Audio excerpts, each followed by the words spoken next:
waxaan qabaa su'aal subacleyda u taalo inta badan subacleyda markay qur-aanka akhrinayaan waxay sameeyaan qaacido ayaga u taala jirto oo dadka kaleo quraada kale ay uga gedisan yihiin. tusaale waxaad maqlaya marka aayad la qaato labadiyaa la yidhaa, saddexdiyaa la yidhaa, afartiyaa la yidhaa, waaxidkii waaye in gacmaha la taagtaagatiyo biriga oo dhan. moga subacleyda waxaan rabaa inaan warsado أولم يسيروا في الأرض فينظروا كيف كان عاقبة الذين من قبلهم وكانوا أشد منهم قوة وما كان الله ليعجزه من شيء في السماوات ولا في الأرض إنه كان عليما قديرا. آياداس أقدم بيسو آياد كهر ريسو سورة الفاضل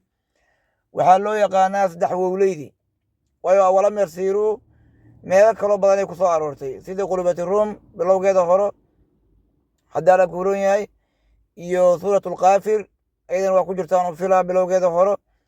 aan aalimwey waxaan rabaa inaan ogaado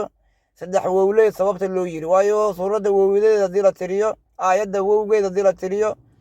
ilaa 8 wow ayaa ku jirto. aayadda haddii la tiriyo wowgeeda xataa ilaa 8 wow ayaa ku jirto. marka saddex wowley sidee loo yiri macnaha sidee ku timid erayga saddex wowley sidoo ku imaada bal taasaan rabaa in laygaga soo jawaabo khiyaarta subacleyda oo anay ugu xiran iyo kuwa kaloo u gaari doona muuqaalkan iyo maqalkan bal ha iiga soo jawaabana biidni illaahi tacaala.